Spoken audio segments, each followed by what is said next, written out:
Well, it was the early part of the new century. George Bush was president. He was taking the country into war in Iraq. American and coalition forces are in the early stages of military operations to disarm Iraq.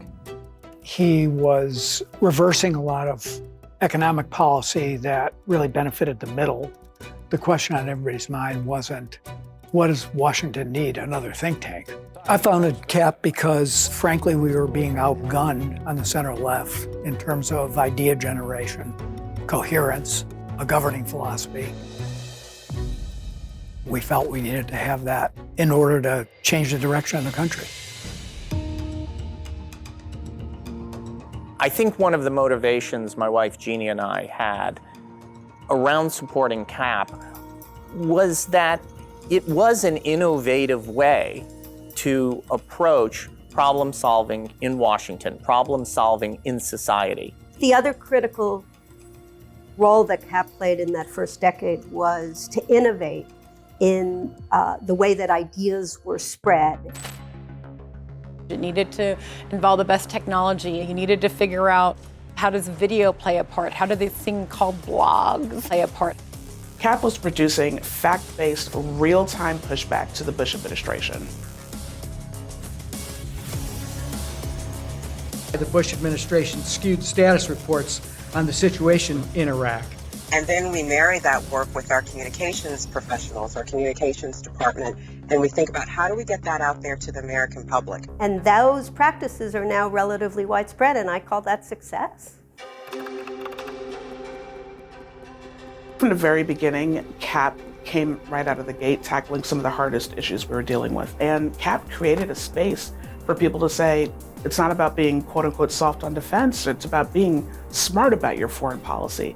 We can be secure and protect people's rights. You don't have to be spying on the American people in order to protect this country.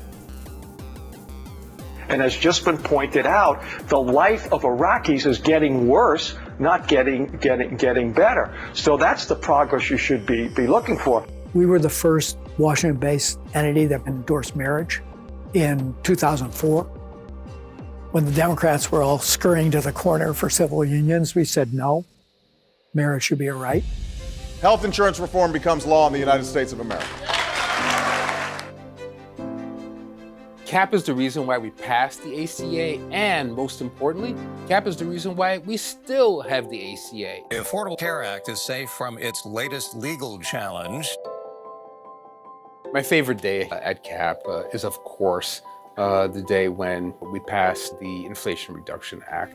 Today offers further proof that the soul of America is vibrant, the future of America is bright, and the promise of America is real and just beginning. We were thrilled, but everyone from senior staff right down to interns were ready to kind of stand up and be counted on to take the baton for the next bit of work.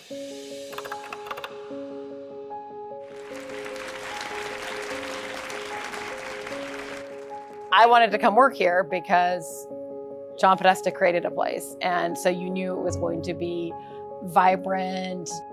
And there was also a sense that we had a lot of room to run with.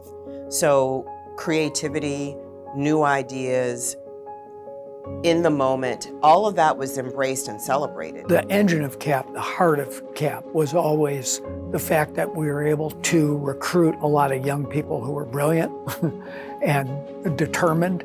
So I think we need that pipeline of leaders who will go on and serve either in administrations or lead organizations or organize people on the ground to continue to advance these movements. I think the country needs CAP, and the next 20 will be more impactful than the previous 20. Prime directive, save the democracy. American people don't experience life in silos, so our policy shouldn't be shaped in silos. From climate to immigration to healthcare to an inclusive economy to democracy, they're all interconnected. Center for American Progress holds that complexity. It holds that integrated strategy. We're going to be clear about what it means to, with intentionality, bring our work of economic inclusion in greater alliance with our work of shoring up the foundations of our democracy. because we understand that these two things walk in lockstep with one another.